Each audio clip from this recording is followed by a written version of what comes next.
Un saludo muy especial para ustedes de parte del pastor Julio Benítez, de parte del pastor Sergio Ruiz. Ellos saben que yo estoy con ustedes, saben lo que estoy haciendo a lo largo de estos días, la clase que estaré enseñando, el tiempo que estaré compartiendo con cada uno de ustedes. Así que están orando por esta situación y les envía saludos la iglesia desde Medellín, la gracia de Dios. Gracias por la invitación también a todos los directivos del seminario aquí en Barquisimeto. Vamos a tratar un tema que es importante específicamente para los bautistas reformados. De ahí que el título de la materia es Teología del Pacto Bautista. Teología del Pacto Bautista. Y ya creo que su nombre lo indica, está expresando el énfasis del curso que vamos a tener. Vamos a identificar el lugar que ocupa la teología del pacto dentro de la posición bautista reformada. Y espero con este curso que los que son bautistas reformados pues puedan solidificar sus convicciones bautistas a la hora de ir escuchando y exponiéndose en el desarrollo de cada uno de los temas que vamos a estar tratando. También espero que un curso como este pueda despejar algunas dudas o inquietudes respecto a las diferencias y similitudes entre los bautistas y los paidobautistas. Ahora entiendo que el curso va a tener un punto máximo de complejidad. Este es de esos cursos que vamos de menos a más. Así que lo que usted pueda hacer en el día de hoy, en el día de mañana, para conectarse con el curso y tratar de recordar lo que vamos a estar viendo, en mi opinión, es crucial para lo que vamos a estar viendo el sábado. Si usted se desconecta hoy o se desconecta mañana del desarrollo del curso, es probable que el sábado no vaya a entender mucho de lo que vamos a estar hablando, porque depende de la comprensión que tengamos hoy y mañana de lo que vamos a hacer el sábado. Así que es de esos cursos que viene de menos a más y cada vez que profundizamos se vuelve un poco más complejo, pero esperamos en el Señor que pueda el Espíritu Santo aplicar a nuestros corazones una verdad como estas tan preciosas. ¿Qué es la teología del pacto? Es la primera pregunta que debemos hacernos. ¿Qué es la teología del pacto? Y quiero citar a Richard Barcellos en lo siguiente. La teología del pacto es un intento de unir, y esa palabra es clave, las piezas de la Biblia en torno al concepto de pacto debido a la estructura global de la misma Biblia. Y la palabra clave aquí es la palabra unir. La idea, cuando hablamos de teología del pacto, es el intento de unir las piezas de la Biblia en torno al concepto de pacto. La palabra clave es unir, unir. Así que desde ya entendemos que la teología del pacto no es otra cosa que un ejercicio de teología bíblica. ¿Sí? No es otra cosa que un ejercicio de teología bíblica. Por ende, cuanto más estudiamos la teología del pacto, más bíblicos seremos. Más bíblicos seremos. Cuanto más lejanos estemos de la teología del pacto, menos bíblicos seremos. De ahí que la tradición reformada que desarrolla la teología pactual, pues es una tradición bíblica, y especialmente los bautistas reformados, por supuesto. Eso es muy importante. Quiero leer las palabras de Charles Spurgeon hablando acerca de la importancia de la teología del pacto, como para que usted entienda las dimensiones de lo que estamos hablando. Él dijo, la doctrina del pacto se encuentra en la raíz de toda la teología verdadera. Se ha dicho que quien entiende la diferencia entre el pacto de obras y el pacto de gracia es un maestro en teología. Escuche eso. El que entiende la diferencia entre el pacto de obras y el pacto de gracia es un maestro de teología. Sigue diciendo Spurgeon, estoy convencido de que la mayoría de los errores cometidos por los hombres acerca de las doctrinas de las Escrituras están basados en errores fundamentales con respecto a los pactos de la ley y de la gracia. y que anterior a Spurgeon se le solía llamar pacto legal o pacto de ley y pacto evangélico. ¿Sí? Pero aquí Spurgeon le llama pacto de la ley y pacto de la gracia. O sea que las dimensiones de esta doctrina, pues bueno, son bastante profundas. Así que la doctrina de los pactos se encuentra sin duda en el centro de la teología.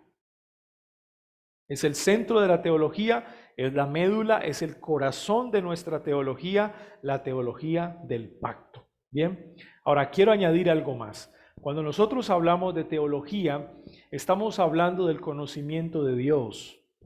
Pero cuando hablamos de teología del pacto, estamos hablando del conocimiento de Dios que subyace a partir del pacto o del estudio pactual de las Escrituras.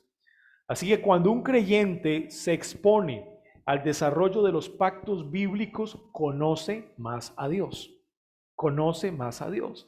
Así que entendemos pues que ir por las Escrituras pacto por pacto es profundizar sin duda en el conocimiento de Dios. No hay duda al respecto. Sam Reningham, acerca de la teología del pacto y su importancia, dice que estudiar la teología pactual es una experiencia devocional que enriquece nuestra comprensión de la unidad de los propósitos de Dios. Escuche esto, mejora la predicación de cualquier texto. Sí, nos hace mejores predicadores, informa nuestro entendimiento de la iglesia, afirma al pueblo de Dios en la seguridad de su salvación y mucho más. Así que para todos aquellos que son predicadores, puede que sean ya pastores o simplemente predicadores o maestros, estudiar la teología pactual te hace un mejor predicador. ¿Sí? Así que ese es otro de los objetivos importantes que tenemos en una clase como esta. El maestro, el escritor y el estudiante de teología pactual deberían hacer una pausa y titubear mucho antes de continuar. Es decir, esa pausa y ese titubear mucho antes de continuar se debe a considerar la importancia de la teología pactual. Sí, así que la invitación es que a todos aquellos que enseñamos o predicamos la palabra del Señor, o a todos aquellos que escriben teología, bueno, debemos hacer una pausa y por un momento tratar de reflexionar en estos asuntos acerca de la teología pactual. Sin duda, esto va a enriquecer nuestro entendimiento.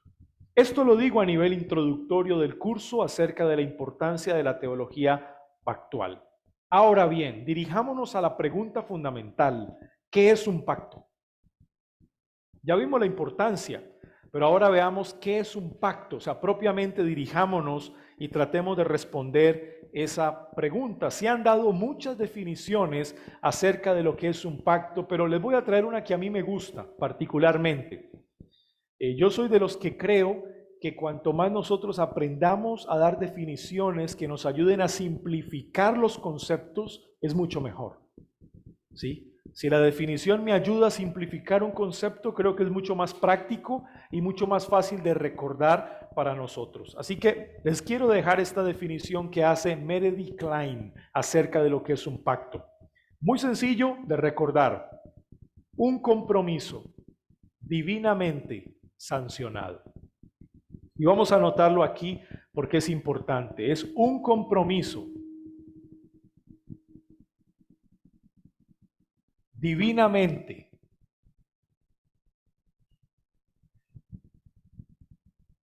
sancionado.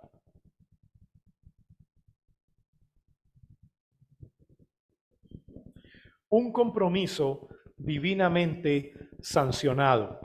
Y repito, no es la única definición de pacto que hay. Hay muchas definiciones de pacto y yo creo que son, en su gran mayoría son muy buenas. Son muy buenas. Unas más largas, unas más cortas, pero la definición de Klein me gusta porque simplifica. Simplifica. Ahora, note con atención las siguientes palabras. Compromiso es una palabra clave. Sancionado es otra palabra clave. Y por supuesto, divinamente, lo cual involucra la agencia de un ser divino y ese ser divino es Dios. Así que es un compromiso divinamente sancionado. Podríamos citar otras definiciones como la de Nehemiah Cox. Él dice una declaración del soberano placer divino concerniente a los beneficios que Él derrama sobre los hombres, a la comunión que ellos tendrán con Él y la manera y los medios por los cuales estos beneficios serán disfrutados por ellos. Ahora, esa definición también está muy buena, pero es mucho más amplia, ¿verdad? Así que siempre voy por una definición que nos ayude a simplificar un poco más. Walter Chantry también tiene otra definición que me gusta. Un pacto es un arreglo dado soberanamente por Dios, con estipulaciones o sanciones, por medio del cual el hombre puede ser bendecido. Esa también está buena. Un pacto es un arreglo dado soberanamente por Dios, con estipulaciones o sanciones, por medio del cual el hombre puede ser bendecido. Bien, pero no olviden esta definición: un compromiso divinamente sancionado. No se olviden de esa definición porque vamos a estar regresando una y otra vez. Alguien dio esta definición de pacto, digamos, un tanto más elaborada y tratando de recoger todas estas definiciones de los teólogos bautistas particulares. Un pacto es un acuerdo legal, inalterable y divinamente impuesto entre Dios y el hombre, que estipula las condiciones de sus relaciones por medio del cual el hombre puede ser bendecido. Bien, es una definición mucho más arreglada. Pero recuerden la definición que quiero dejarles. Un pacto es un compromiso divinamente sancionado. Ahora bien, cuando nosotros pensamos en lo que es un pacto, debemos pensar en los elementos que definen un pacto. O sea, hay unos elementos que constituyen lo que es un pacto, definen lo que es un pacto. Y esos elementos obviamente están relacionados con los términos que encontramos en la definición que les acabo de dar. Compromiso divinamente sancionado. Ahora, ¿de qué trata ese compromiso? Es la primera pregunta que nos debemos hacer. ¿Sí? ¿Cuál es el material de ese compromiso? Esa es la primera pregunta. ¿De qué trata ese compromiso que será divinamente sancionado? Y cuando nosotros le hacemos esa pregunta al compromiso, a la luz de las Escrituras, encontramos por lo menos dos materiales que Dios utiliza para realizar ese compromiso. Pues aquí viene. Uno de esos materiales es la ley y el otro material es la promesa. Materiales, ley o promesa. Y ese material, llámese ley o llámese promesa, es lo que define como tal el compromiso que Dios ha decidido establecer con el hombre o con quien él esté pactando. Así que define el compromiso es un material, o sea, ley o sea, promesa. Uno de los dos. O se hace el compromiso a partir de una ley o se hace el compromiso a partir de una promesa. Bien, o sea que mire cómo la definición que hemos simplificado nos empieza a ir arrojando más conocimiento acerca de los elementos que constituyen un pacto. Un compromiso divinamente sancionado, pero el compromiso contiene un material, o es una ley o es una promesa. Ahora bien, si ese material con el que el Señor establece ese pacto, ese compromiso, es una ley, pregunta, ¿qué se espera entonces que se haga con esa ley? Y es una pregunta que yo le hago y a usted como cristiano, su conciencia misma lo impulsa a responder qué cosa cuando yo le pregunto, ¿qué se supone que debe ocurrir si el Señor establece un compromiso a partir de una ley o de un mandamiento? ¿Qué se supone que ocurra? Que sea obedecido. O sea, inmediatamente, o sea, la respuesta natural es que se obedezca esa ley o que se obedezca ese mandamiento, ¿verdad? Así que ese compromiso divino requiere o exige una respuesta. Técnicamente, los teólogos pactuales han llamado a esto restipulación. Las restipulaciones es la respuesta del hombre ante las demandas del pacto. Así que, naturalmente, si el Señor toma como material para hacer ese compromiso una ley, se espera una respuesta. Esa ley nos lleva a una respuesta. Ahora la pregunta que viene es, ¿la respuesta de parte de quién? ¿Quién debe obedecer la ley? ¿Dios o el hombre? El hombre es el que debe obedecer esa ley o ese mandato. O sea, que si el Señor decide establecer su compromiso a partir de una ley, se espera que el hombre responda en obediencia a la ley. O sea que el material de ley me lleva a considerar una restipulación, una respuesta del hombre, natural al mandamiento o a la ley. Así que aquí llevamos por lo menos ya dos elementos que van constituyendo el pacto, ¿no? Hay un elemento que es el material, pero aquí ya encontramos otro elemento que es la respuesta. Ahora les voy a hacer una pregunta. ¿Y qué pasa si el material que Dios utiliza para establecer su compromiso no es una ley, sino una promesa? ¿Qué se espera que ocurra si es una promesa, no una ley?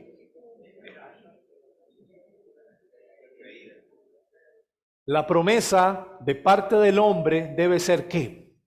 Debe ser recibida o debe ser creída. O sea, la respuesta o restipulación del hombre ante la promesa debe ser la fe. Si el Señor da la promesa, el hombre entonces cree lo que el Señor le ha dicho, o sea, cree la promesa. Así que la respuesta del hombre ante la ley es la obediencia, sin duda. Pero la respuesta del hombre a la promesa, sin duda, es la fe. La promesa se recibe por fe. Esa es la respuesta del hombre a la promesa. Y la ley se responde con obediencia. ¿Sí? Mire cómo se van sumando cada vez más elementos, se van sumando elementos que nos van permitiendo ir entendiendo más lo que es un pacto. Pero hay otro elemento importante. Miren la última parte de la definición. Es un compromiso que se basa en un material, sea ley o promesa, que se espera una respuesta de parte del hombre, obediencia a la ley o fe a la promesa. Pero mire la definición, es un compromiso divinamente ¿qué? Sancionado, o sea que hay sanciones. Hay sanciones. Y eso es un tema muy importante. Cuando nosotros tratamos de definir un pacto, hay que definir el pacto en torno a todos los elementos que lo constituyen. Si no, la definición, pues efectivamente va a estar a medias, ¿no? Dice Reningham, un compromiso en sí o de sí mismo no es un pacto. Y eso es importante. Un compromiso solo no es un pacto. Escuche esto. Deben establecerse sanciones o amenazas para garantizar el cumplimiento de los compromisos de las partes. Esto añade un grado de legalidad y formalidad que un compromiso genérico simple no podría llevar o no conllevaría. O sea que Reningham nos está aportando algo más, legalidad y formalidad del pacto. Así que hablamos de un pacto formalmente si éste tiene sanciones.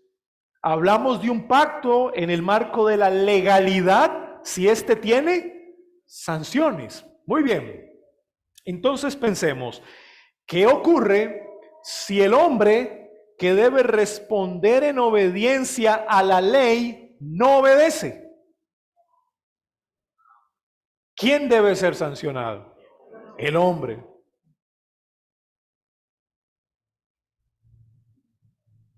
El hombre debe ser sancionado, por cuanto de él se espera obediencia a la ley. Y si él no obedece la ley, debe ser sancionado. Muy bien, pero ahorita viene la siguiente pregunta. En esta línea, cuando el Señor da como material la promesa y se espera que el hombre responda a restipulación por medio de la fe a la promesa, ¿sobre quién recae la sanción en esta segunda línea? ¿Sobre quién recae la sanción? Acá, en esta segunda línea. Bueno, la pregunta es, ¿quién dio la promesa? ¿Quién debe cumplir la promesa? Entonces, ¿sobre quién recae la sanción en caso de que no cumpla la promesa? Sobre Dios. Así que esta dinámica es muy interesante, porque si Dios da la promesa, sí, se espera que el hombre cree la promesa, pero recuerde, naturalmente la promesa se cumple no dependiendo de la fe del hombre, naturalmente. La promesa se cumple dependiendo de qué, de la naturaleza de Dios. Y si Dios es fiel y verdad, Dios no puede mentir. Así que lo que Él ha prometido, Él lo cumplirá. Estoy hablando en términos de naturaleza. O sea, naturalmente lo que Dios promete se debe cumplir. No es condicional al hombre. Por eso, aunque el hombre debe responder con fe a la promesa, la sanción no recae sobre el hombre si la promesa no se cumple, sino que recae principalmente en Dios si Dios no cumple lo que ha prometido. Así que la garantía que tenemos todos los creyentes cuando estudiamos la Biblia y entendemos cuáles son las promesas que Dios nos ha hecho, ¿cuál es la garantía? Dios mismo. Dios mismo es la garantía por cuanto Él es fiel y verdadero. Y eso yo creo que es bien consolador para nosotros. Así que miren de todo lo que hemos hablado a partir de una definición. Un pacto es un compromiso divinamente sancionado. Claro, el hecho de que sea divinamente, y vamos a subrayarlo de otro color, hace que estos pactos sean pactos unilaterales. Es decir, no es que estén pactando dos personas iguales, como se hacen los pactos entre los hombres, quizá con las mismas condiciones, pactamos. En este caso no, el pacto lo establece el soberano creador de todas las cosas. Él es el que establece el pacto. Y es a través del pacto que Él ha decidido por gracia condescender al hombre y comunicarse con Él. Bien, ¿tendría alguna obligación Dios de comunicarse con el hombre? No, no. ¿Habría alguna capacidad o posibilidad en el hombre de conocer a Dios si Dios no se comunica con él? No. Como dijo San Agustín, la verdad se revela, la verdad no se descubre. ¿Y la verdad es quién? Es Dios. Así que si Dios mismo voluntariamente no decide revelarse al hombre, no habría forma de que el hombre pudiera conocer a Dios.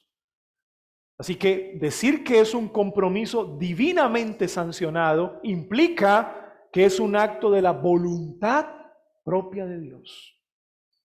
Dios mismo voluntariamente ha decidido condescender y comunicarse con los hombres. Dios mismo.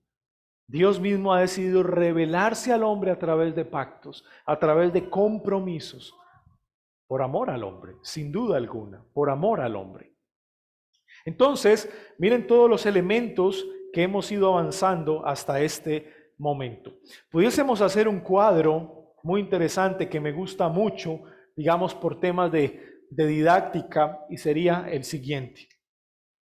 Entonces, hablamos de que un pacto tiene un material. Hablamos de que ese pacto tiene una respuesta. hablamos de que para que sea un pacto formal o legal debe tener unas sanciones. Entonces, y vamos a hacerlo como un tipo cuadro aquí.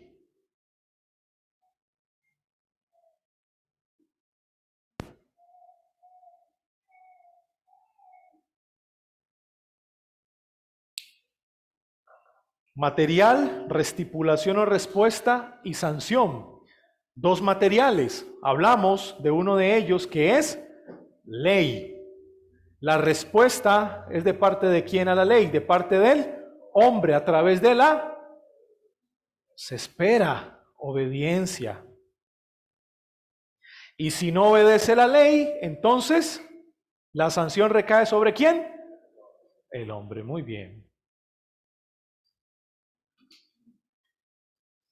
Y podríamos avanzar en la construcción de nuestro cuadro. Seguimos avanzando. Pero ¿qué pasa ahora si el material es una promesa? La respuesta del hombre a la promesa, ¿cuál debería ser? La fe. El hombre debería creer la promesa. Pero si no se cumple la promesa, ¿sobre quién recae la sanción? Sobre Dios. Bueno, el hombre, Dios le ha dado el don para que crea a sus elegidos, sin duda. Así que tenemos material con los que el Señor constituye su compromiso, sea una ley, sea una promesa. Tenemos una respuesta, obediencia a la ley, fe a la promesa, pero tenemos sanciones en caso de que el hombre no obedezca a la ley, recaen sobre él, y en caso de que Dios no cumpla la promesa, la sanción recae sobre Dios.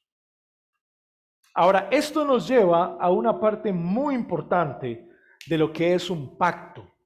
Y es que si hay una clara distinción en cuanto al material del pacto, si hay un pacto que se hace a partir de una ley y si hay un pacto que se hace a partir de una promesa, eso nos está llevando a otro punto. Y a ese punto lo llamaríamos nosotros forma. Forma. En otras palabras, un compromiso que se hace a partir de una ley no es igual a un compromiso que se hace a partir de una promesa. O sea que estamos hablando de dos cosas distintas. En otras palabras, un pacto que se hace a partir de una ley no es lo mismo a un pacto que se hace a partir de una promesa. O sea que estamos hablando de dos formas distintas de pacto. Dos formas distintas de pacto. Si el material con el que se hace el pacto es una ley y el hombre debe responder a través de la obediencia, so pena de que si no lo hace la sanción recae sobre él, estamos hablando de un pacto de obras. Muy bien. Pero por otro lado, si el compromiso se gesta a partir de una promesa, obviamente el hombre responde a la promesa con fe, ese es el deber ser, pero si la promesa no se cumple, la sanción recae sobre Dios, estaríamos hablando de un pacto de gracia.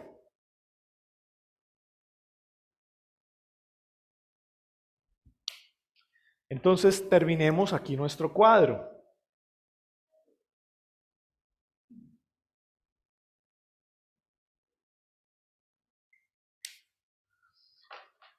¿Estamos aquí conectados? Ahora, no nos podemos desconectar en este punto del cual les voy a hablar enseguida. Porque hasta aquí hemos venido en progreso, de menos a más. Vamos de menos a más y se van añadiendo elementos. Muy bien, escuchen esto. Cuando nosotros hablamos de material y hablamos de todos estos elementos, una respuesta, una sanción y finalmente una forma, los teólogos han simplificado todo eso en una palabra. en una sola palabra.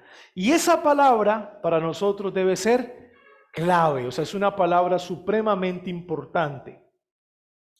Es decir, el material y la forma del pacto se ha simplificado en una palabra. Se trata de explicar en una palabra. Si yo les hago la pregunta, ¿de qué estamos hablando cuando explicamos acerca del material y de la forma de un pacto? ¿De qué estamos hablando? ¿Cuál es la palabra?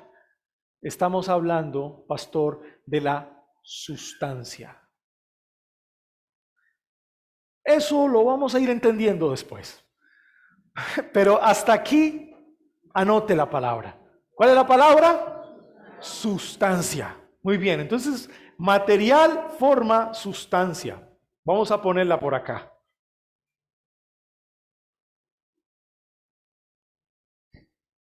Sustancia. La sustancia del pacto se constituye a partir de su material y de la forma. ¿Sí? Y eso se habla en términos de sustancia. Así que la sustancia de un pacto que el hombre debe responder con la obediencia, la sustancia de ese pacto es la ley, las obras. Esa es la sustancia de ese pacto, donde el hombre debe responder con perfecta obediencia. La sustancia de ese pacto es ley y obras, material y forma. Y la sustancia de un pacto donde el hombre debe creer una promesa y la sanción recae sobre Dios si no se llegase a cumplir. La sustancia de ese pacto es promesa, gracia. Esa es la sustancia. ¿Sí? O sea que la palabrita que resume la dinámica del pacto es la palabra sustancia. Sustancia es lo que hace al pacto ser lo que es. ¿Sí? La naturaleza del pacto, lo que hace que el pacto sea lo que es. Eso es sustancia, material y forma. Si no hablamos de ley como material, muy probablemente no hablamos de un pacto de obras. Y si no hablamos de promesa como material, muy seguramente no estamos hablando de un pacto de gracia. O sea, se pierde la esencia misma de lo que es. Por eso se habla de palabra sustancia. Sustancia es el material que constituye el pacto y su forma final. Obras o gracia. Esa es la sustancia. Más adelante nos vamos a dar cuenta de la importancia de poder entender ese término sustancia. Más adelante, espero, podamos irlo desarrollando paulatinamente. Entonces, esto es lo que llevamos hasta aquí. Mire cómo se nos añadió tanta información, se fue añadiendo tanta información en aproximadamente 35 minutos. 30 a 35 minutos. Y empezamos con una definición. La misma definición nos fue llevando poco a poco a ir observando cada uno de los elementos que constituyen como tal un pacto. Muy bien, les quiero hacer una pregunta. Entonces, ¿qué es un pacto? Bueno, vamos a hacer el ejercicio a tratar de que la respuesta sea mucho más espontánea, mucho más natural. Vamos a ver. Y sin mirar las notas. ¿Sí? Entonces la pregunta es, estudiantes, ¿qué es un pacto? Es un compromiso divinamente sancionado. Ahora, si yo les hiciera la pregunta, ¿cuáles son los elementos que constituyen un pacto? Dirían material, respuesta, sanción. Esos son los elementos que constituyen un pacto.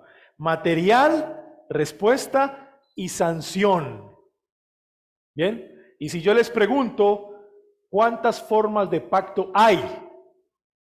¿Cuántas? 2. ¿Cuáles son? Pacto de obras y pacto de gracia. ¿Sí? Básicamente ahí empezamos a resumir esta primera parte de la clase. Así que esto es muy importante para nosotros. Material, respuesta o restipulación, sanción y forma. Una pregunta más. ¿Cuál es la palabra que resume o que trata de condensar la explicación en cuanto a lo que un pacto es en su naturaleza? ¿Cuál es la palabra que resume, que simplifica eso? ¿Cuál es? Sustancia. Esa es la palabra. Así que cuando hablamos del material y de la forma de un pacto, estamos hablando de la sustancia. O es obras o es gracia. ¿Sí? Finalmente, de la sustancia. Bueno, hasta ahí vamos, ¿verdad? ¿Cuál es entonces la necesidad? Y con esto termino la primera parte de la clase. ¿Cuál es entonces la necesidad de los pactos? ¿Sí? ¿Cuál es la necesidad de los pactos? Primero, necesitamos comprender la doctrina de la teología pactual debido a la distinción entre el creador y la criatura. Creador y criatura. Es decir, debemos entender que un pacto es establecido por el creador y que la criatura con la cual él pacta no está al mismo nivel del creador. Y eso desvirtúa, obviamente, cualquier tipo de teología de los pactos que no se amolde a esto. Y ustedes más o menos saben de qué estoy hablando, ¿no? La falsa teología de la prosperidad obviamente trae una falsa teología de los pactos, ¿no? Donde se hacía una invitación pública a pactar con Dios. Y casi que cualquier creyente podría hacer un pacto con Dios en el momento que quisiera, ¿no? Ahora, estoy hablando de algo por lo cual quizá usted ya superó hace mucho tiempo, ¿sí? Pero es bueno decirlo. ¿Por qué? Porque entender la distinción entre creador y criatura desvirtúa todo tipo de idea de teología pactual o pactos que no se amolde a este tipo de conceptos.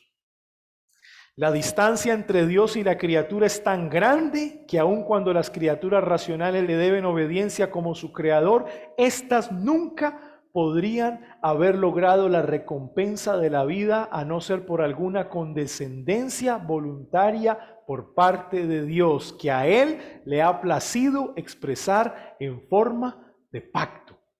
¿Y eso lo dice quién?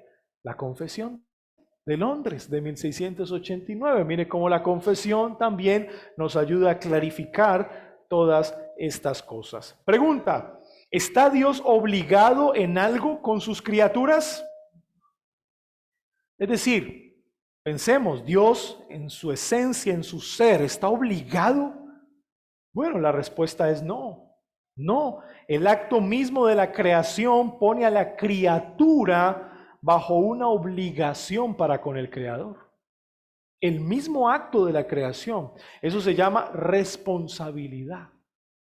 Ese es el término que nos ayuda a comprender eso. O sea, el mismo acto de la criatura, ser como es, o sea, ser criatura, haber sido creada por Dios, hace que ésta sea responsable delante de su Creador, tenga obligaciones para con el Creador. Pero la creación no pone al Creador en una obligación para con la criatura. Eso lo dijo Charles Hodge. Y me parece un pensamiento muy interesante. O sea que entender la teología pactual nos ayuda a hacer esa distinción entre el creador y la criatura. Otro punto importante es que el pacto es la administración soberana de la misericordia de Dios. Sin duda, Dios se da a conocer a través de los pactos. Necesitamos la teología pactual para conocer mucho más profundamente a Dios. Y estoy hablando de quién es Él, de quién es Él. Cuando nosotros pensamos en el pacto eterno de redención, por ejemplo, en que su Hijo debía venir a cumplir una misión específica y morir por un grupo de elegidos miserables, pecadores. ese acto mismo, ¿qué es? Sino una muestra de la misericordia de Dios, porque Dios tiene misericordia de los miserables. De ahí viene la palabra misericordia. ¿Sí? Es la miseria del hombre llevada al corazón de Dios. Eso es misericordia, la miseria del hombre llevada al corazón de Dios. El Dios que hizo el mundo y todas las cosas que en él hay, siendo Señor del cielo y de la tierra, no habita en templos hechos por manos humanas, ni es honrado por manos de hombres, como si necesitase de algo. Pues Él es quien da a todos vida y aliento y todas las cosas. Eso está en Hechos, capítulo 17, versículo 24 al versículo 25. Sin duda aprendemos a conocer más a nuestro Creador.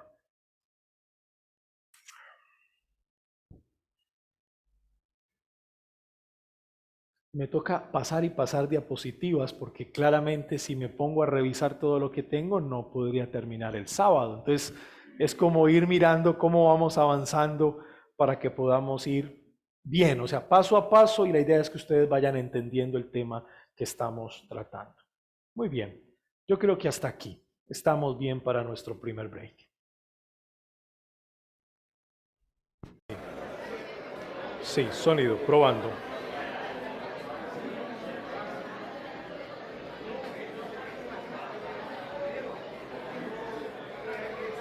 Sí, sonido. Wow.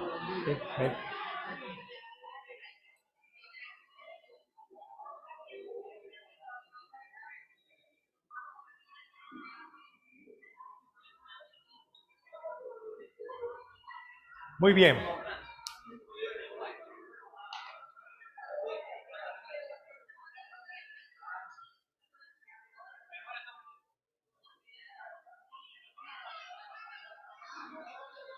Vamos a continuar.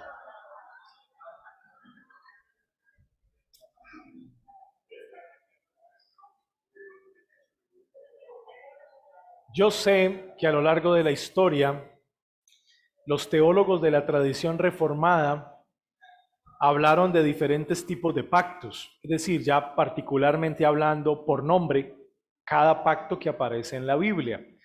Sabemos que cuando hablamos de forma de pacto, pues sabemos que hay dos formas, o es un pacto de obras o es un pacto de gracia. Pero los pactos individuales que encontramos en la Biblia, el pacto con Noé, con Abraham, con Moisés, con David, los teólogos de la tradición reformada trataron de una u otra manera de hacer ciertas distinciones, encajar ciertos pactos en un lado, al otro lado, ciertas clasificaciones. Ese desarrollo del dogma nos ha permitido por lo menos simplificar. Cuando abrimos las escrituras, leemos las escrituras, bueno, por lo menos podemos simplificar todos esos pactos que encontramos en la Biblia en tres. Entonces, hablamos de un pacto eterno, de redención.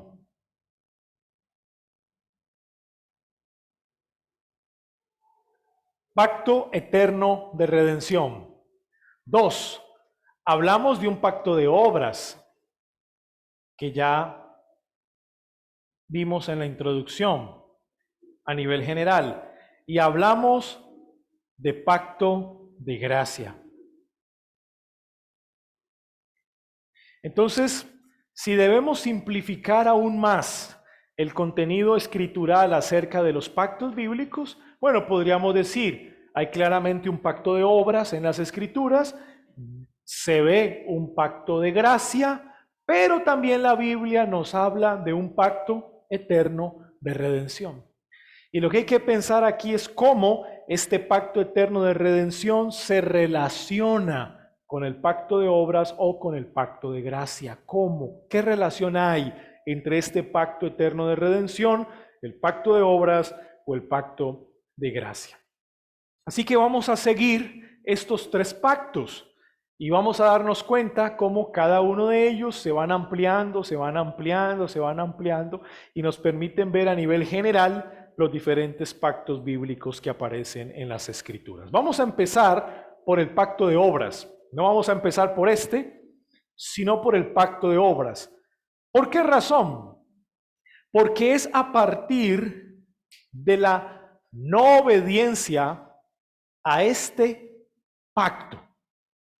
Es a partir, escuche esto, de la no obediencia a este pacto que podemos ver un pacto de gracia en el tiempo y en la historia humana, pero que fue planeado en la eternidad. ¿Se notan por qué el orden? Aunque lo enumeré así, tratando de ir primero a la eternidad, luego lo que pasó con Adán y luego lo que pasó después de la caída, o sea, cronológicamente. Pero teológicamente, el orden debería ser el siguiente. El orden que planteo, estoy tratando de traer un orden cronológico, pero el orden teológico es, número 1, número 2 y número 3.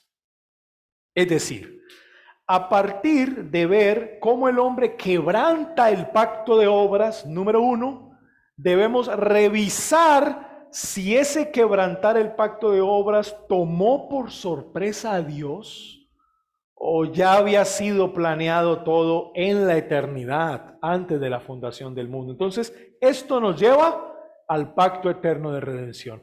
Y una vez comprendemos el pacto eterno de redención, entonces vemos cómo ese pacto se ve, se expresa, se revela en la historia y en el tiempo en la humanidad. Bien, entonces este es el orden teológico, diríamos. Este es el orden más cronológico. Ustedes entienden por qué hago así, ¿no? Porque en la eternidad, pues en Dios no hay tiempo, ¿sí? Pero es un intento de que nuestra mente finita pues trate de organizar las cosas de alguna manera. Entonces ya saben por dónde vamos a empezar. Pacto de obras. Por ese pacto vamos a empezar. La importancia del pacto de obras. Dice Nehemiah Cox, si un hombre falla en entender correctamente este pacto, él queda desorientado en todo el estudio a fondo de aquella verdad que más le concierne conocer.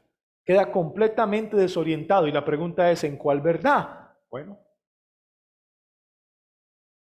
en el acto redentor de Dios. O sea, si fallamos en el conocimiento del pacto de obras, vamos a fallar sin duda en el conocimiento y precisión del pacto eterno de redención. Vamos a tener ahí un sesgo, van a haber limitantes y por ende, pues no vamos a comprender el pacto de gracia. O sea, la razón de ese pacto de gracia, el alcance de ese pacto de gracia, si no comprendemos bien primero el pacto de obras. Ese es un asunto bien importante. Arthur Pink dijo, para lograr comprender mucho más la palabra de Dios, es fundamental observar la relación que Adán mantuvo con su descendencia. ¿Y eso qué es? Pacto de obras. Pero vamos a dar cuenta que el pacto de obras involucra a la persona de Adán. Y eso lo vamos a ver a continuación. Sigue diciendo Arthur Pink, Adán no solo fue el padre común de toda la raza humana, sino que también fue su cabeza federal. En otras palabras, su representante. ¿Sí? La humanidad toda fue puesta a prueba en Edén, porque todos estábamos en Edén con Adán. Ahí estábamos. Adán no compareció allí por sí solo, sino que lo hizo en representación de todos los que saldrían de él, de toda la humanidad. Entonces, a menos que esta verdad crucial se entienda bien, o sea, pacto de obras, mucho de aquello que debería sernos relativamente, claro, terminaría por quedarnos oculto en misterio insondable. En otras palabras, si esto no lo comprendemos, mucho menos comprenderemos la naturaleza misma de la redención. No lo podríamos comprender. ¿Por qué el Señor planeó la redención como la planeó? Claro, porque dentro de su plan había un pacto de obras. Así que esa es la gran importancia y la gran necesidad. ¿Cómo podríamos definir pacto de obras? Si la definición puntual de pacto de obras. El pacto de obras es aquel compromiso divinamente sancionado que Dios impuso a Adán en el huerto del Edén. Repito la definición. Es aquel compromiso. ¿Recuerdan lo que es un pacto, no? ¿Qué es un pacto? Un compromiso divinamente sancionado. Bueno, entonces esa palabra compromiso debe estar en la definición de pacto de obras. Por ahí empieza. ¿Qué es un pacto de obras? Es un compromiso divinamente sancionado. Ahora, aquí está la diferencia. Que Dios impuso a Adán en el huerto del Edén. ¿Vio lo que le agregamos a la definición? Simplemente le agregamos unas cuantas frasecitas, ¿no? Ya puntuales en la persona de Adán.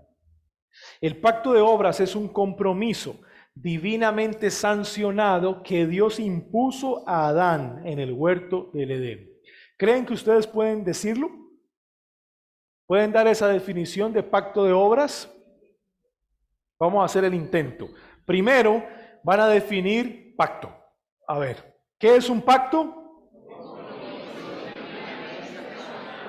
Compromiso divinamente sancionado. Ok, ahora vamos a preguntar qué es un pacto de obras. Entonces, queridos estudiantes, ¿qué es un pacto de obras?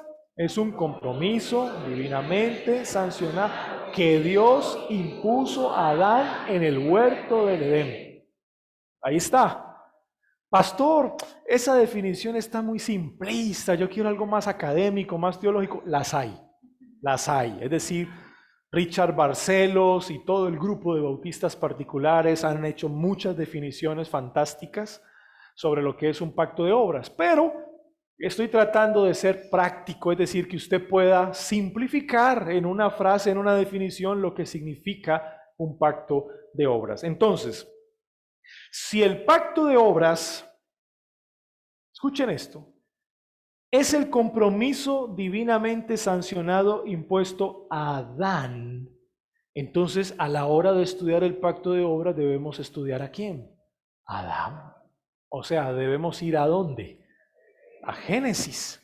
Debemos estudiar Génesis capítulo 2, capítulo 1, capítulo 2, capítulo 3, donde está Adán en su comunión con Dios, efectivamente. Eso es lo que debemos estudiar y es lo que vamos a hacer a continuación. Entonces, abra por favor su Biblia.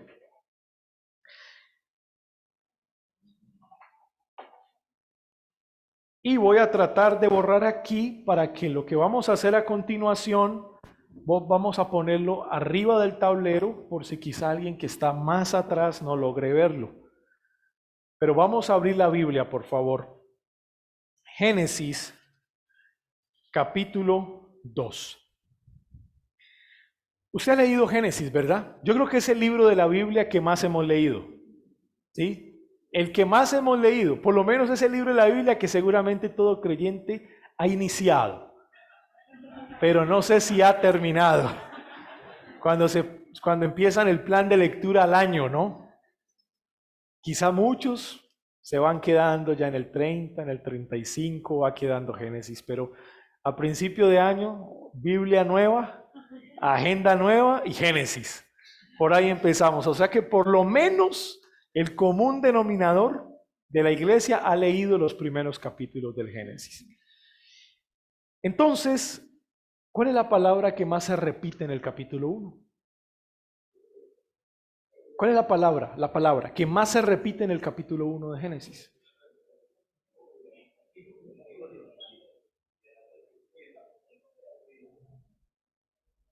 Dios.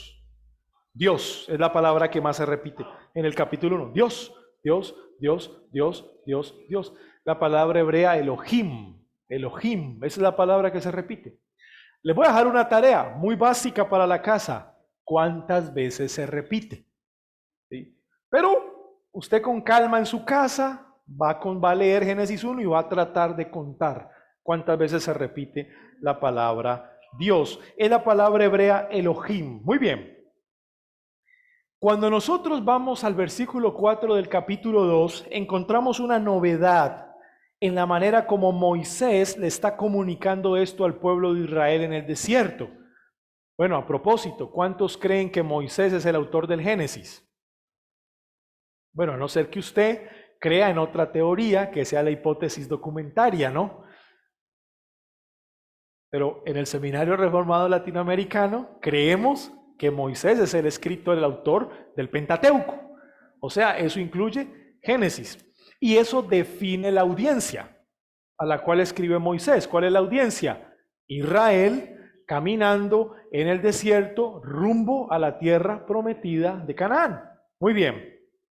Miren la novedad de Moisés, capítulo 2, versículo 4. Estos son los orígenes de los cielos y de la tierra cuando fueron creados el día que ¿quién? Jehová. Jehová. Cuando usted en su casa lea el capítulo 1 de Génesis y parte del capítulo 2, por lo menos los 3 primeros versículos, se va a dar cuenta que Moisés utiliza la palabra Elohim para referirse a Dios. Pero en el versículo 4 agrega Jehová. ¿Notan? Mire que él no dice en el principio creó Jehová Dios los cielos y la tierra. ¿No? Dice Dios. Pero a partir del versículo 4 agrega el nombre Jehová Dios. Y cuando usted estudia cuidadosamente a partir del versículo 4 en adelante, Moisés va a seguir repitiendo Jehová Dios, Jehová Dios.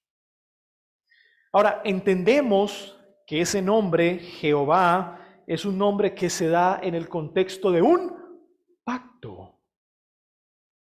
En un pacto. Ese es el nombre que le recuerda al pueblo de Israel, Jehová, los pactos que Dios había hecho con el pueblo. Y es que cuando usted lee la literatura sapiencial, especialmente el libro de los Salmos, y empiezan, oh Jehová, es como si el salmista basara todo lo que va a decir en su experiencia espiritual a partir de lo que Dios prometió. Sí, a partir de lo que Dios pactó. De eso se tratan los salmos. Y si yo quebranto la ley, entonces tú me castigarás, pero me restaurarás por cuanto a mis padres, y vuelve otra vez a Abraham, Isaac y Jacob. O sea, pacto. Oh Jehová, el nombre del pacto. No es casualidad que Moisés, a partir del versículo 4, introduzca el nombre Jehová para hablar de lo que Dios hace. Esto me lleva a pensar que ya en el versículo 4 Moisés nos está guiando, nos está dirigiendo hacia algo más. Le quiere comunicar algo al pueblo de Israel. Versículo 5.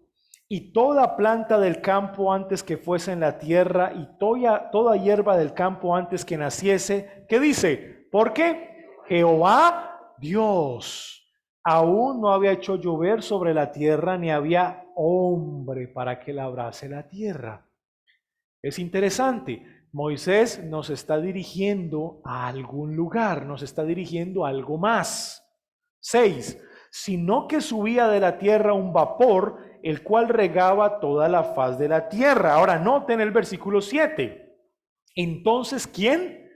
Jehová Dios, el Dios del pacto. Haga cuenta que usted es Israel.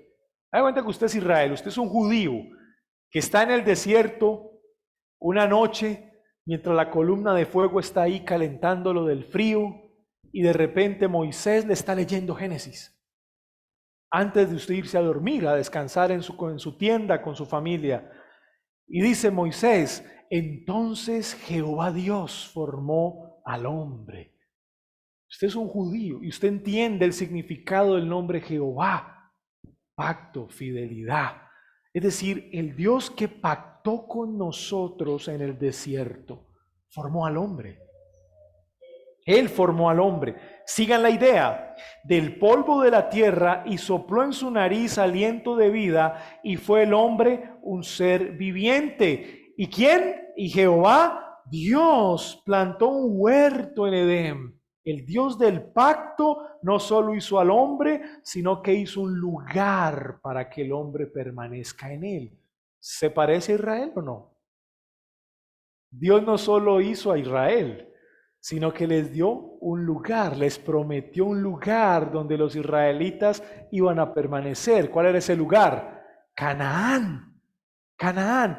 Fíjese cómo el Dios del pacto está haciendo a un hombre soberanamente para tener comunión con él y darle un lugar donde la presencia de ese Dios habitaría con ese hombre. ¿Entienden? Comunión implica lugar, el lugar de su presencia. Comunión implica lugar, el lugar donde la presencia de Dios va a estar, va a reposar. Usted, querido israelita que está en el desierto, ¿qué lugar espera? Canaán, dirá usted. Yo espero llegar a Canaán porque el Dios de pacto ha prometido que ahí su presencia moraría con nosotros, tal cual como moró en Edén con Adán. ¿Ven la conexión? Sigamos leyendo. Y Jehová Dios, el Dios del pacto, hizo nacer de la tierra todo árbol delicioso a la vista. ¿Qué esperaban los israelitas? Leche y miel en Canaán, no les faltaría nada. Hay algunas relaciones. Y bueno para comer también el árbol de vida en medio del huerto y el árbol de la ciencia del bien y del mal. Y salía de Edén un río para regar el huerto y de allí se repartía en 4 brazos.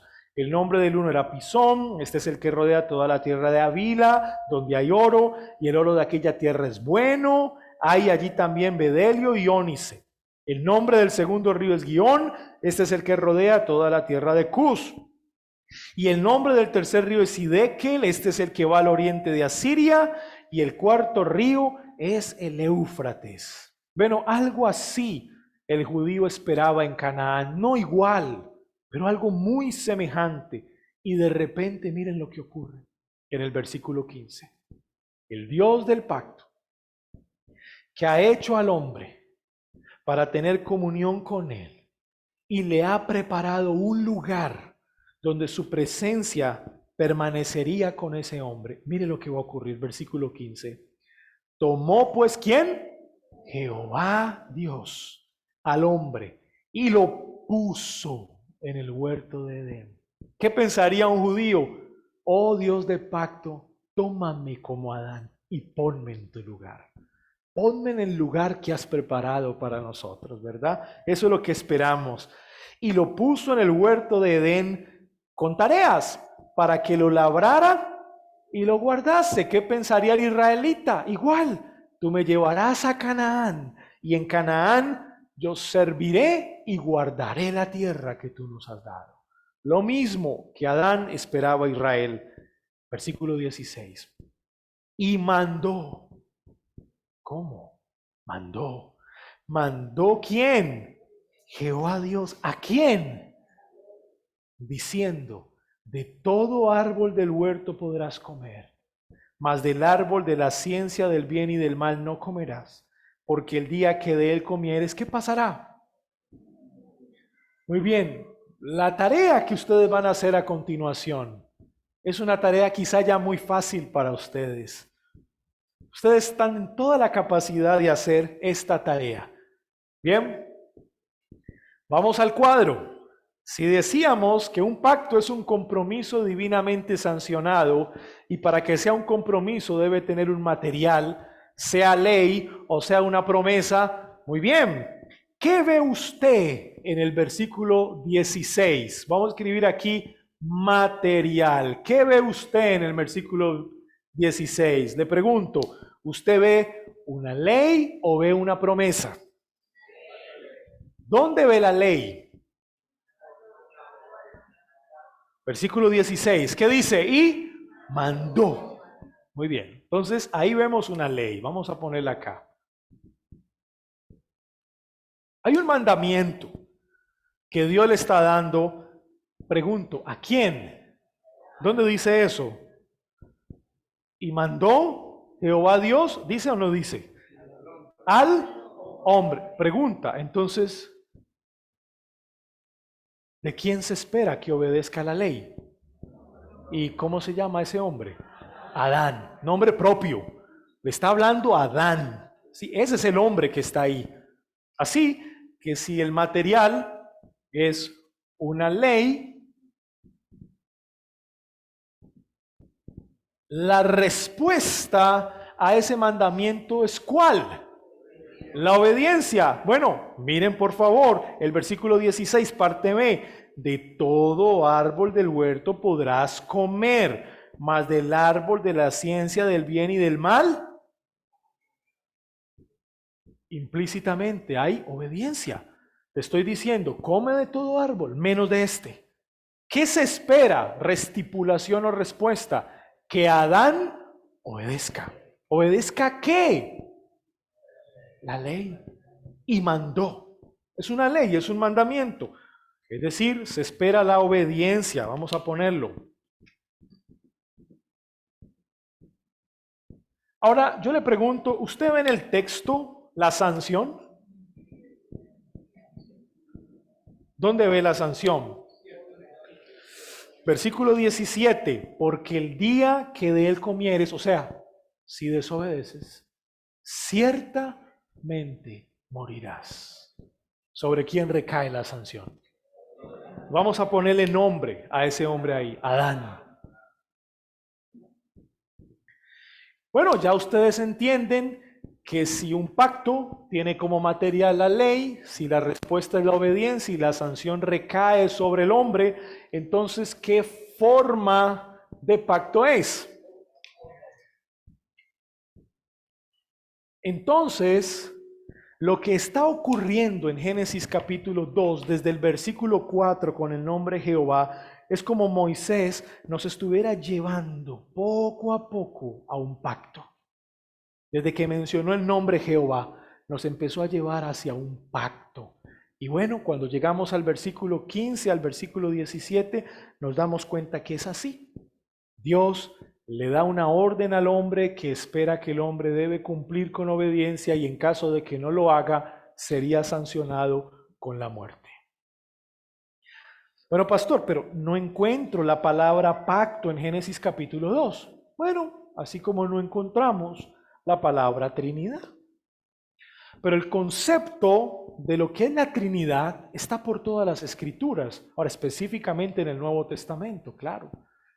Pasa lo mismo con la palabra pacto en Génesis 2. No está la palabra pacto, pero está el concepto.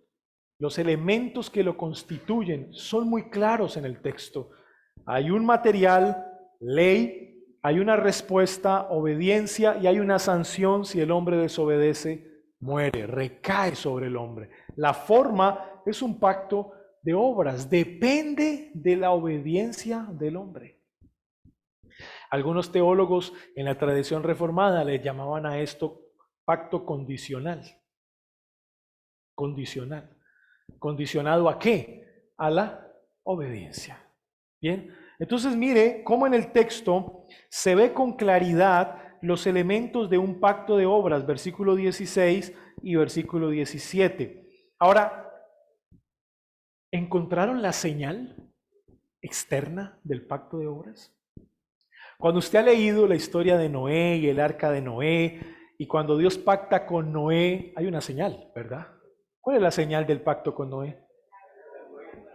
El arco en las nubes, no volveré a destruir la tierra con agua. Es la señal externa del pacto con Noé. Pero yo le hago una pregunta, ¿cuál es la señal externa del pacto de obras? El árbol. Bueno, le voy a hacer otra pregunta entonces. ¿Qué representa a la luz del contexto pactual el árbol de la vida? El árbol de la vida. ¿Qué representa? Que hay una bendición implícita en el pacto de obras. Que hay una bendición implícita, porque el árbol de la vida representa la vida, es un árbol simbólico. No esté pensando usted que si Adán hubiese comido literalmente del árbol tendría vida eterna. Es un árbol simbólico que está puesto ahí para señalar una realidad. Muy bien, ¿qué realidad señala el árbol de la vida? La bendición implícita. ¿Cuál es la bendición implícita? Del pacto de obras. Lean el texto otra vez. ¿Cuál es la bendición implícita?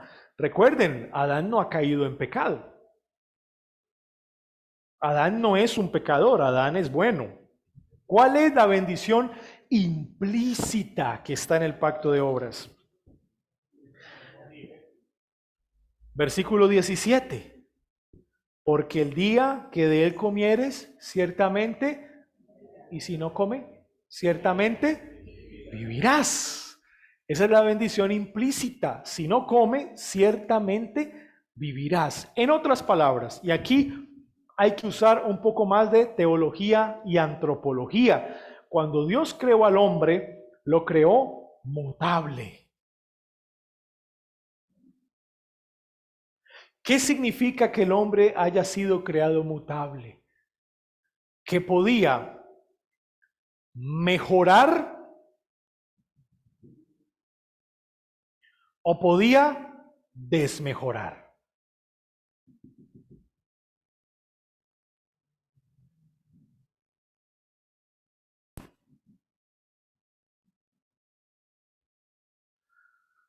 Dios es inmutable. ¿Por qué Dios es inmutable? Porque Dios no puede ni mejorar ni desmejorar.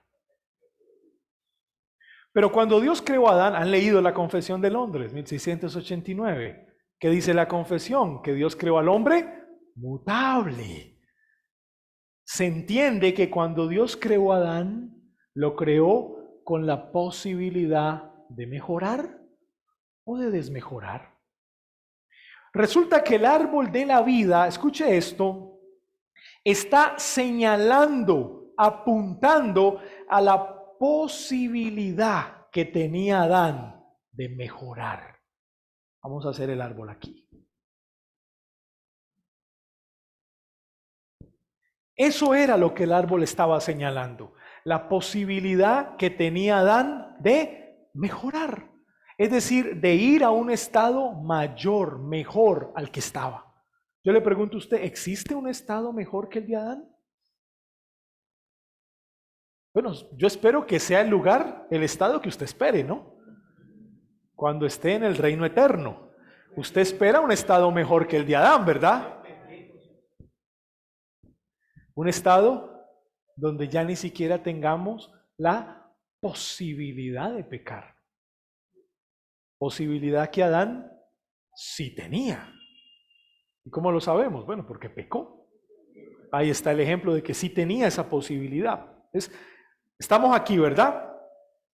El árbol de la vida señalaba la bendición implícita del pacto de obras. Si obedece, ciertamente vivirás. ¿Qué significaba eso? Que Adán iría a un estado mayor, mejoraría de la condición en la que fue creado. Pero si no obedece, ¿qué dice el texto? Ciertamente morirás, iría a un estado inferior. O sea, iba a desmejorar. Pregunto, ¿desmejoró o mejoró? Desmejoró. Y esto es la razón por la cual el mundo está como está. Porque Adán decide desobedecer. Desmejora él con todos los que estamos en él representados. Con toda la humanidad. Desmejoró. Entonces, el árbol de la ciencia del bien y del mal señala la posibilidad que tiene Adán de desmejorar si no obedece. Esto es importante. O sea, los árboles no están puestos ahí porque sí. No, son señales externas. Cuando Adán veía el árbol de la vida, entendía que había una posibilidad de mejorar su estado a través de la obediencia. Pero cuando miraba el árbol de la ciencia del bien y del mal, recordaba que había la posibilidad de desmejorar su estado si llegaba a desobedecer. Así que las señales del pacto de obras es el árbol de la vida y el árbol de la ciencia del bien y del mal. Ambos están señalando realidades espirituales. Cuando nosotros participamos de la cena del Señor, por ejemplo, la cena del Señor se convierte en una señal para la iglesia. Apunta a una realidad espiritual. La cena del Señor nos recuerda que estamos unidos a Cristo, de que estamos sentados en su mesa comiendo con Él, comiendo con Cristo.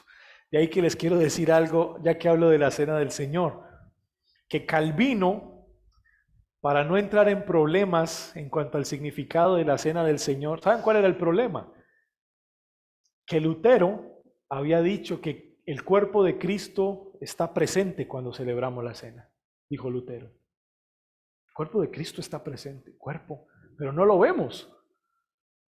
¿Y cómo puede estar Cristo presente en el culto de adoración aquí en Barquisimeto al mismo tiempo que está presente en cuerpo en Valencia y en Caracas? ¿Cierto?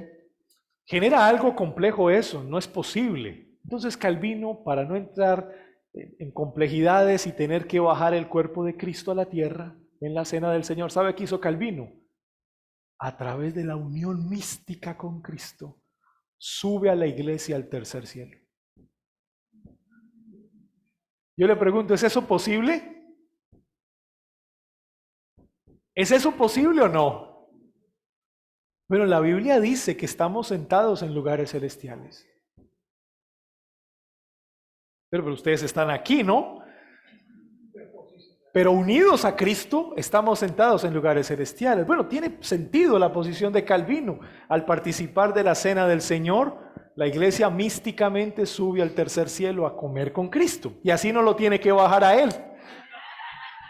Claro, porque al bajarlo a Él se va a meter en un problema para tratar de explicar cómo el cuerpo de Cristo está en todas partes al mismo tiempo, ¿no? Pero lo que quiero decir con esto es que la cena señala una realidad espiritual. Bueno, los árboles que estaban en el huerto señalaban una realidad espiritual.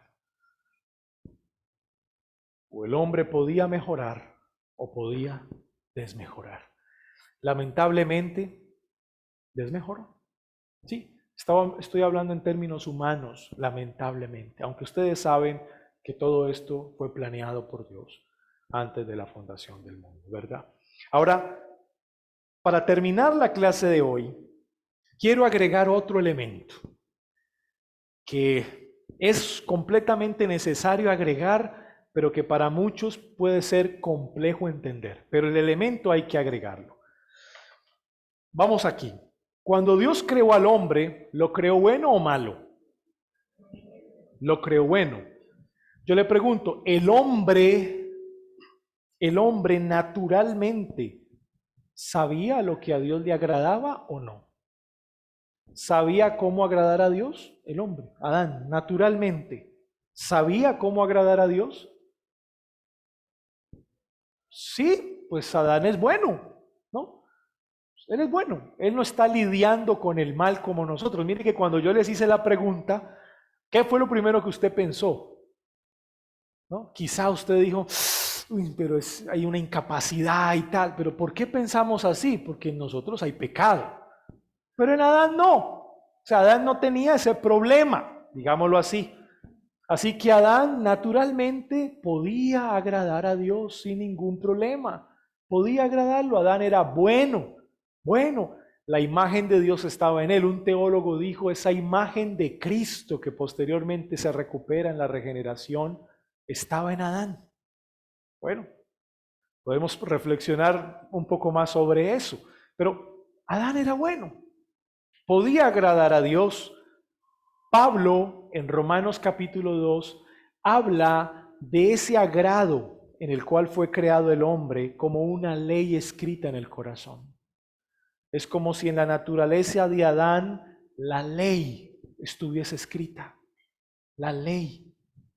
El amar a Dios sobre todas las cosas y el amar a su prójimo. ¿Quién era su prójimo? Su mujer. Estuviera escrito en su corazón. O sea, eso era innato en él. ¿O alguno de nosotros esperaría que Adán aborreciera a Eva? No, él era bueno. Y Eva también.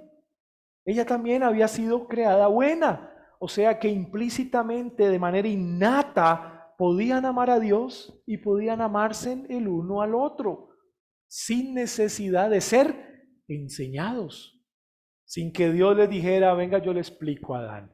Resulta que usted primero me tiene que aprender a amar a mí. No, era algo innato en el hombre. Él fue creado bueno.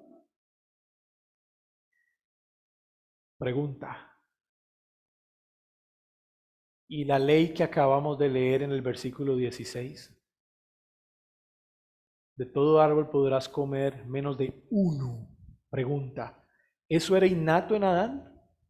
¿Adán sabía eso desde que fue creado, que podía comer de todo árbol menos de uno? No lo sabía. ¿Hasta cuándo? Hasta que Dios se lo dijo. ¿Sí vamos comprendiendo el punto?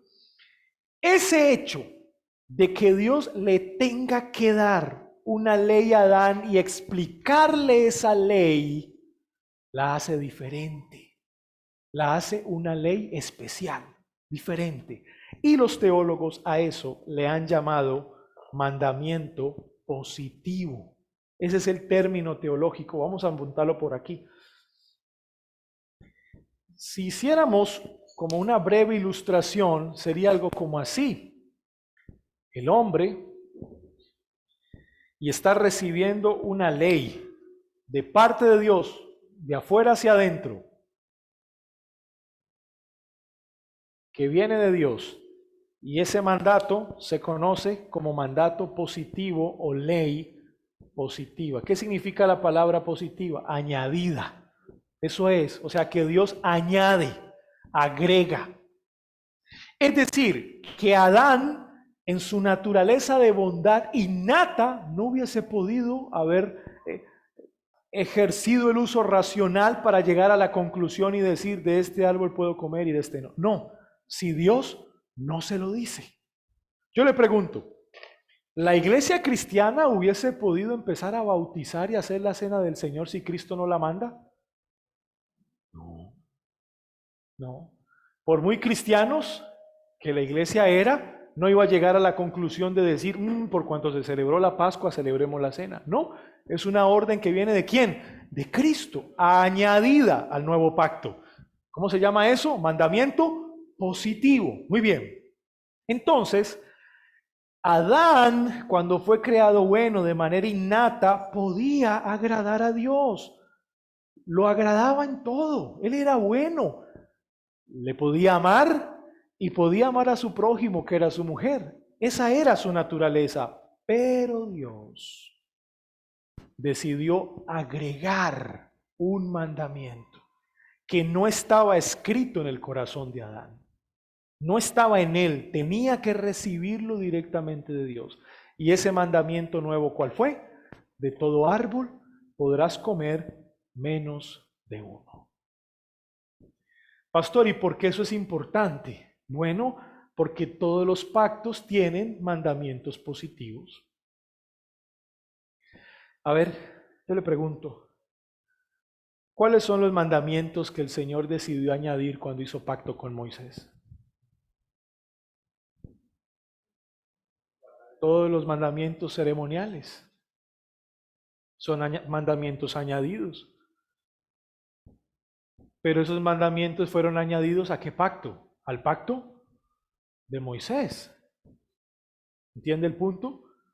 Pero ¿cuáles fueron los mandamientos añadidos en el nuevo pacto? Bautismo y cena. Bueno, ¿por qué muchas iglesias siguen viviendo bajo mandamientos que fueron añadidos al pacto con Moisés y no al nuevo pacto? ¿Entienden por qué es importante? ¿Cuántas iglesias tratan ahora de los pastores ponerse en una kippah, poner la bandera de Israel, y ya no es Jesús, no, Joshua, y es Shalom, y cambiamos todas las cosas? ¿Pero por qué? ¿Por qué tanto interés? Si todas esas leyes ceremoniales fueron añadidas al pacto mosaico, no al nuevo pacto. al cual la iglesia ahora está. ¿Por qué vivir bajo leyes que fueron añadidas a un pacto que no nos corresponde? ¿Entienden el punto por qué es importante entender esto de mandamientos positivos? Porque la iglesia bajo el nuevo pacto se debe solo a lo que fue añadido en el nuevo pacto. Bautícense y celebren cada vez que se reúnan la cena del Señor. Esos son mandamientos positivos o adiciones en cada pacto. Entonces, el mandamiento positivo que Dios le da a Adán es ese. Mas del árbol de la ciencia del bien y del mal no comerás, porque el día que de él comieres, ciertamente morirás. Y aquí viene el punto, pastor, ¿era posible hablar de un pacto de obras sin el mandamiento positivo? No. ¿Ven el punto? ¿Por qué hablamos de un pacto con Adán? Por el mandamiento positivo. Porque es a partir de ese mandamiento que se constituye un pacto. ¿Sí? Eso es importante entenderlo. Si Dios no da ese mandamiento externo, no habría un pacto de obras. O sea que el pacto de obras se da a partir de un mandamiento añadido que no estaba escrito en el corazón de Adán cuando fue creado. Por eso es un mandamiento positivo y es supremamente importante. Samuel Renningham dice lo siguiente ya para ir cerrando la clase. La doctrina bíblica del pacto de obras, escuche esto, depende de la distinción entre aquello que era natural para Adán en la creación y aquello que fue concedido más allá de la naturaleza. El pacto de obras pertenece a la segunda categoría, aquello que fue concedido más allá de la naturaleza de Adán, que no estaba escrito en su corazón.